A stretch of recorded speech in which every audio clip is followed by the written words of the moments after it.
Hi, I'm Dave. This is another video in my Subtle Aspects of Being Human series.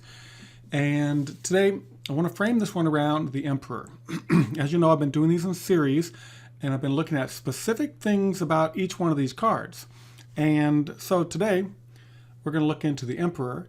And the Emperor, when you look at this classically, the basic idea is that this is about laws and about ruling, about karma associated with this.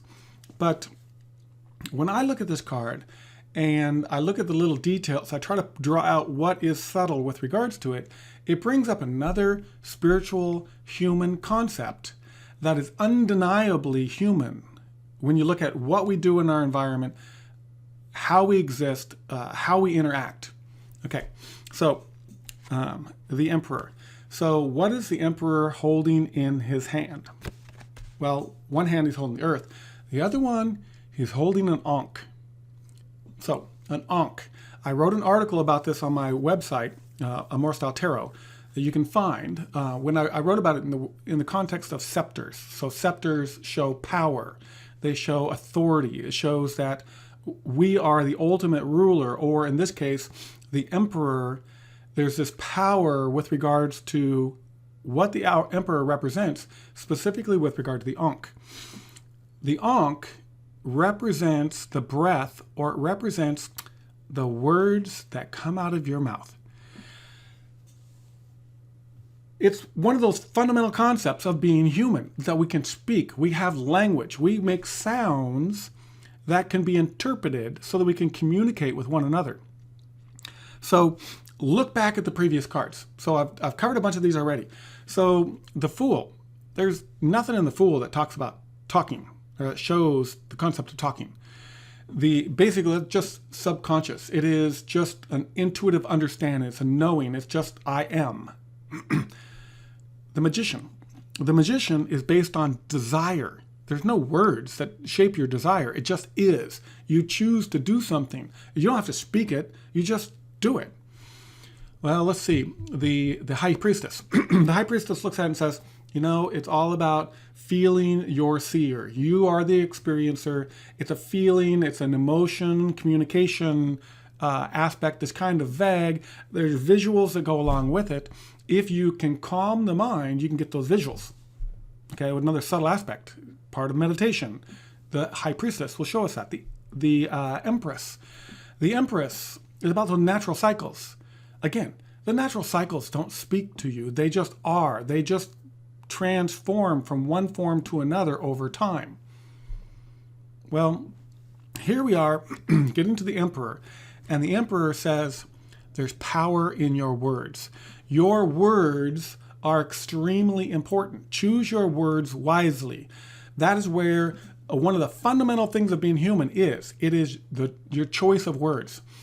And choice of words, but it's just the ability to speak. It's the ability to develop a form of communication that other people can understand, or that you can share with other people. So, there's a couple things I want to talk about with regards to this. One is that might help you see the power of your voice is an experiment that you can do. So this card is associated with karma. Karma, as you know, is when you put out an action, there's a reaction that comes back. Okay, it's part of the cause and effect. It's why on this card in the definition on my website, I have cause and effect. It's one of the key things associated with this card. It's because karma is there. Now, when you do something, let's say you show up at work every day and you go do your job, and then you come home and you kind of expect to build some good karma over time so that, you know, you get paid and good things happen. But the period of time between when you do the one action and the cause, I guess it's the cause and the effect of it, are spread out over time to where a lot of times with actions, when you do things, you don't really see it. When you meditate and visualize, you want to manifest, say, a new car.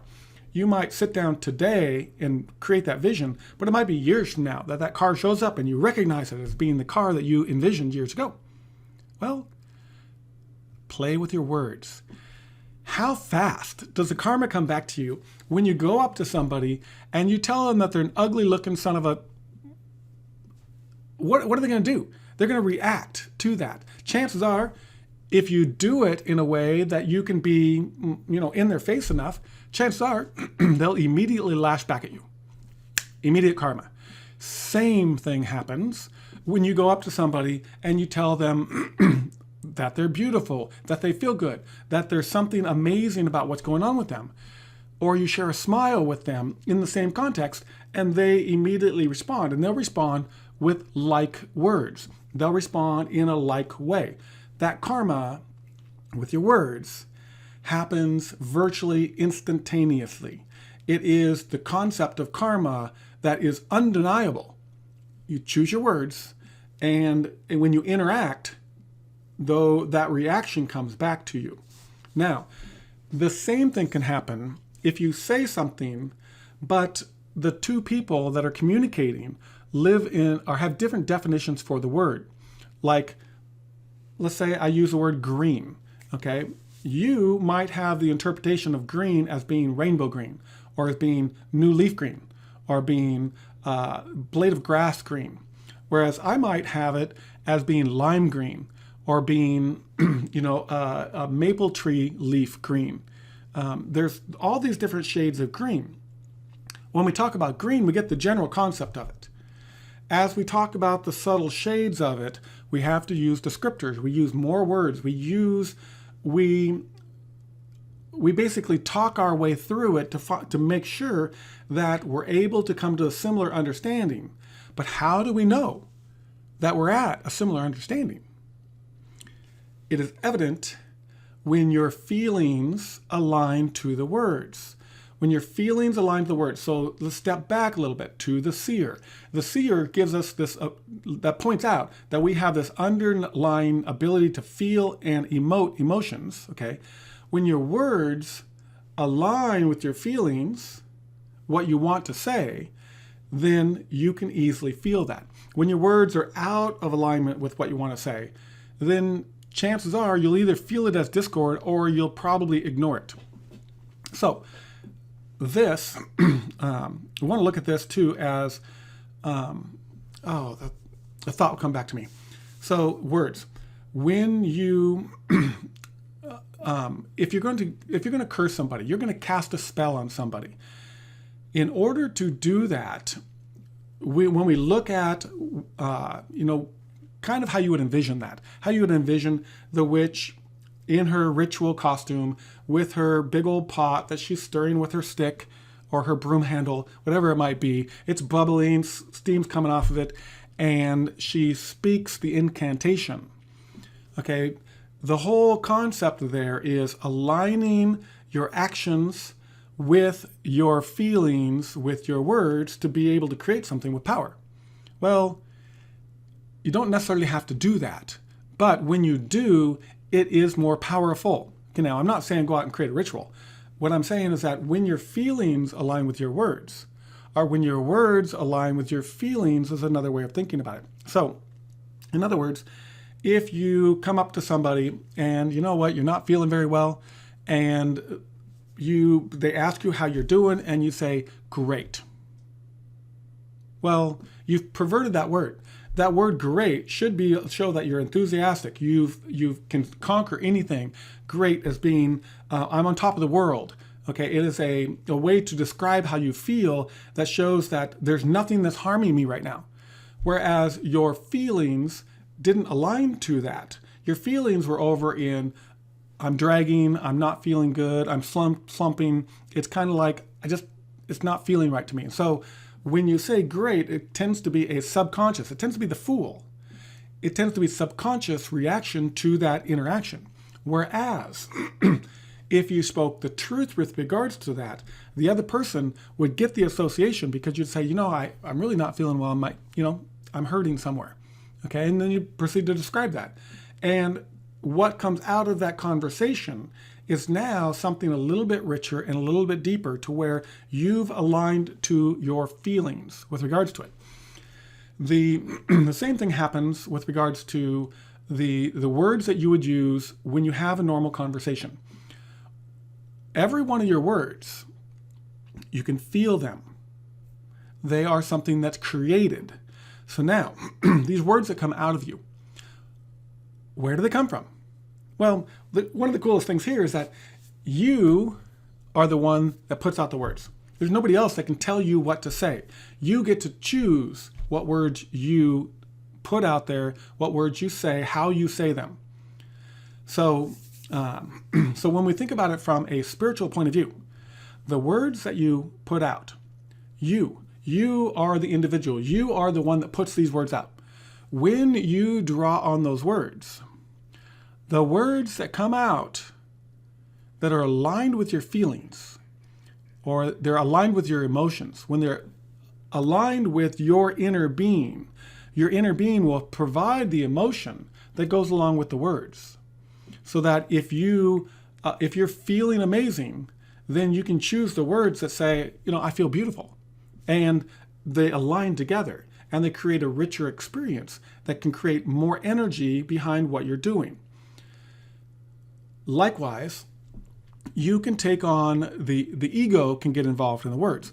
The words can be crafted out of what you think should happen versus what you feel as being happening.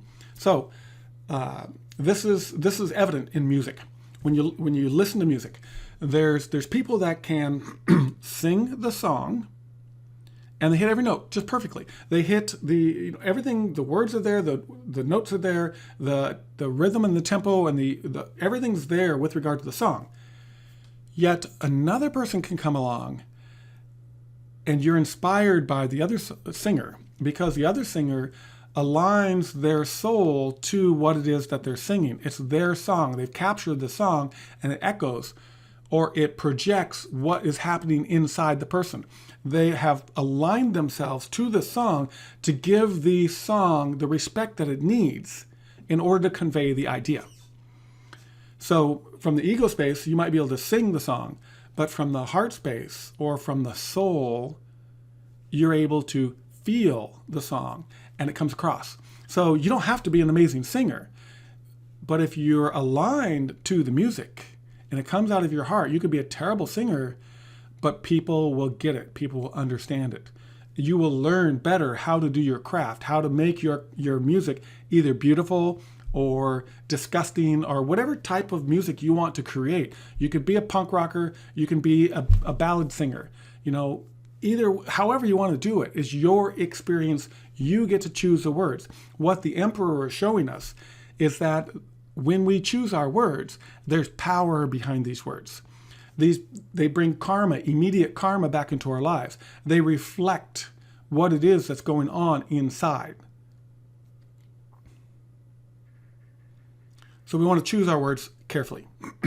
The word is fundamental to humans. Here's what I was thinking about earlier. So the other concept here is look back at the previous cards. The previous cards were about how something evolves over time, natural cycles. You can expect things to happen with the Empress. The seer emotes and feels stuff. And so it's kind of this fuzzy area. It's kind of Neptunian in a way. It's more like the water spirit. Thus, there's water on that card and the moon. Now, as a human, try to convey to another human that they're being a jerk. How do you do it? How do you emote that to somebody else? Sure, you can think it, and the thoughts are typically word-based. They're probably cultural word-based, whether you're English or French or Spanish, it doesn't matter. The words in your head are probably going to be there to describe it, but how do you emote it? How can you have a philosophical conversation with your dog? The dog emotes. It's very clear to me that the dog has emotions that you can read. You can feel the dog. You can interact with the dog on that soul consciousness level. But can you talk philosophy with the dog?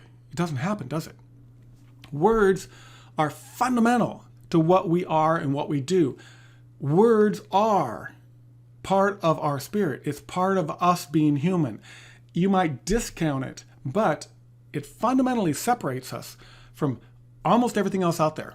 It separates us from technology because the technology can mirror the words. We can look at a web page, we can see the words.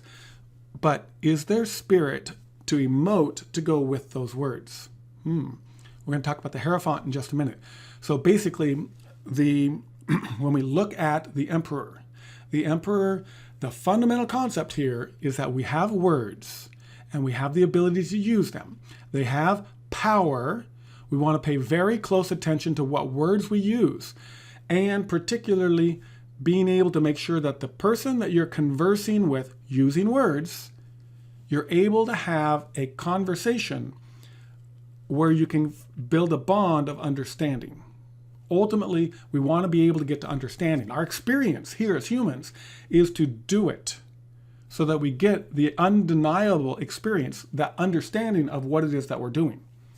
Words bring us together. It creates a collective. More than one human needs to be around in order to use words. We are fundamentally a collective. We're not just individuals. The emperor rules over the empire of what? The earth? No. Words are part of the human collective. Words are what this emperor is ruling over.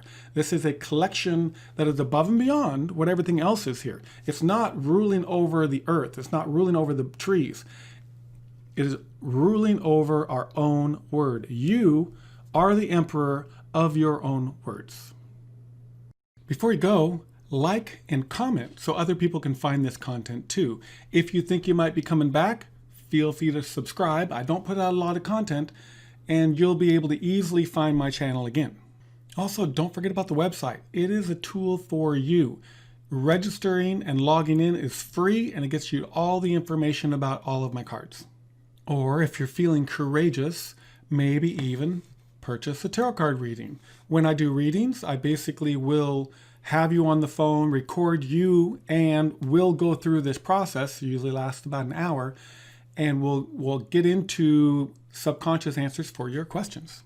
Another way of helping me out is to share one of my videos on your social media. Any way that you can get my information out so that it can help more people, because the information is already there. Another way you can support me is to buy my children's book, A Loving Saint, Sai Baba. I was the illustrator. I work with Arthi as the author on this book. You can find it on Amazon. And thank you for the support. May these videos find you happy and healthy.